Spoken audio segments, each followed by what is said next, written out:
السلام عليكم ورحمة الله وبركاته. أعزائي طلاب الصف الثاني الإعدادي، يا رب تكونوا كلكم كويسين وبخير.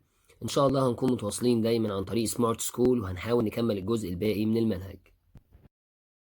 A Summary of the Red-Headed League by Sir Arthur Conan Doyle. النهاردة إن شاء الله هنتكلم عن Chapter 4 من قصة The Red-Headed League، وده إن شاء الله هيكون الفصل الرابع والأخير.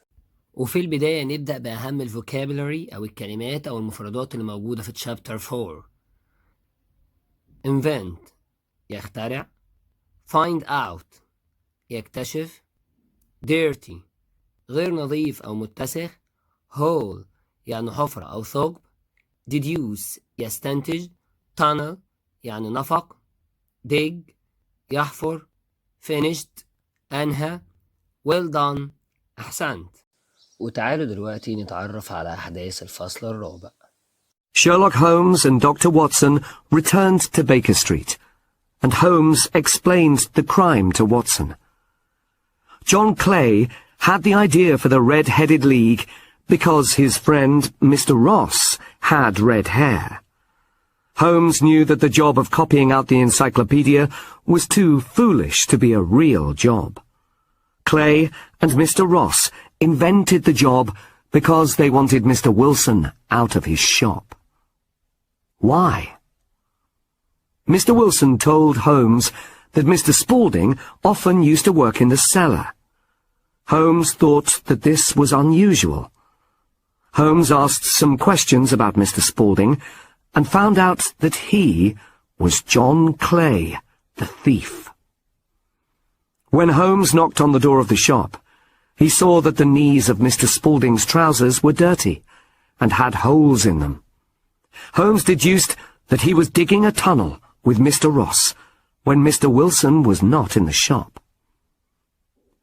When I saw that the bank was behind Mr. Wilson's shop, I knew why they were digging a tunnel, said Holmes.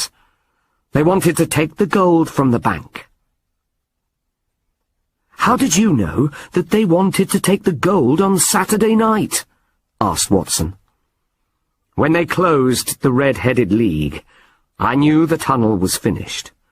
If they took the gold from the bank on Saturday, they would have a day and a half to escape before the bank opened on Monday, replied Holmes.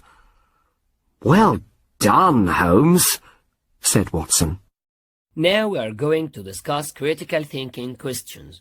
دلوقتي هنناقش أسئلة التفكير النقدي. Part 1. Number 1. How do you think that Holmes knew that Spaulding was digging a tunnel? في اعتقادك إزاي عرف هولمز إن سبولدينج كان بيحفر النفق؟ الإجابة هي when he saw that the knees of Mr. Spaulding's trousers were dirty and had holes in them. لما شاف إن ركبة بنطلون السيد سبولدينج كانت متسخة وكان فيهم ثقوب أو فتحات، وده كان يعني كأن البنطلون متقطع نتيجة الحفر. Number 2. Do you think digging a tunnel was a good way to try to steal the gold? هل تعتقد إن حفر النفق ده كان فكرة كويسة عشان يسرقوا الذهب؟ الإجابة Yes, I think so, because it wouldn't be easy to be discovered by anyone. نعم، أعتقد إن هي كانت فكرة كويسة وطريقة كويسة عشان مش من السهل إن أي حد يكتشفها. Number 3. How do you think Mr. Wilson felt when he found out that Mr. Spaulding was a thief? في اعتقادك أو من وجهة نظرك إيه اللي حس بيه أو إيه اللي شعر بيه السيد ويلسون لما اكتشف إن المساعد اللي شغال معاه السيد سبولدينج كان لص؟ الإجابة I think he felt angry and sorry to be deceived by his assistant.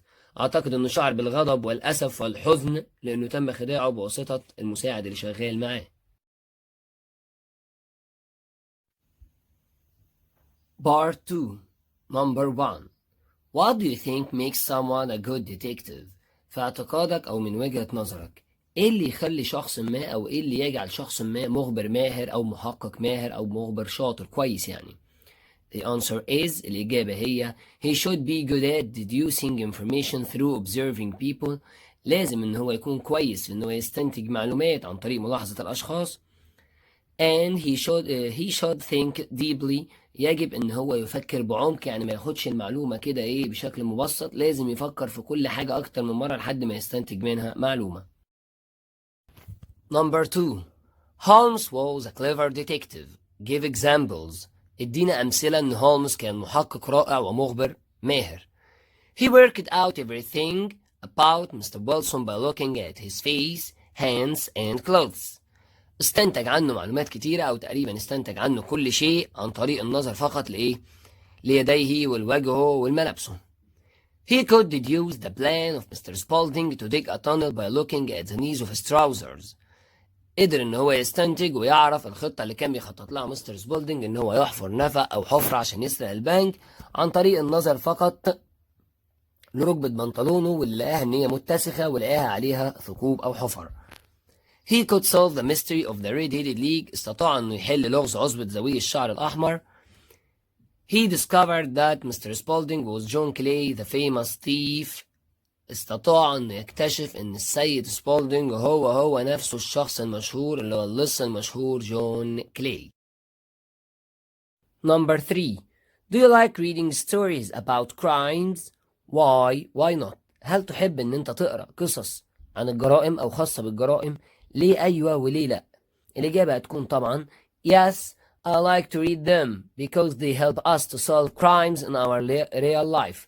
نعم، أنا بحب أقرأ القصص ديت علشان بيتساعدنا القصص ديت إن إحنا نحل الجرائم في حياتنا الواقعية أو حياتنا الحقيقية. Number 4. What's your opinion about Sir Arthur Conan Doyle after reading the story The Red-Headed League? Why? إيه رأيك في السيد آرثر كونان دويل اللي كتب قصة ذوي الشعر الأحمر بعد ما قريت القصة، وليه هو ده رأيك فيه؟ الإجابة I think he was a very good writer to keep me reading the story to its end to know the solution of the mystery. أنا شايف إنه كان كاتب كويس جدا وكان جيد جدا لأنه خلانا متشوقين وعايزين نقرأ القصة لحد آخرها علشان نعرف حل اللغز، بدليل إن معظم الطلاب هيسألوا نفسهم بعد الفصل الثالث طب ما هم قبضوا على اللص، إيه الفصل الرابع وإيه اللي هيحصل فيه؟ ده كان التشويق إن هو يشرح هو إزاي فكر وإزاي خطط وإزاي استنتج المعلومات عشان يقبض على اللص. Number 5. Do you like the end of the story? Why? هل عجبتك نهاية القصة؟ طبعا الإجابة ديت براحتك، تقدر تقول أيوة وتقدر تقول لأ، ولكن الإجابة اللي احنا شايفينها مناسبة إن هي yes, I like it because the mystery was solved and the thieves would be punished. حد تاني يقول لك yes because the thieves were caught، لأن تم القبض على اللصوص.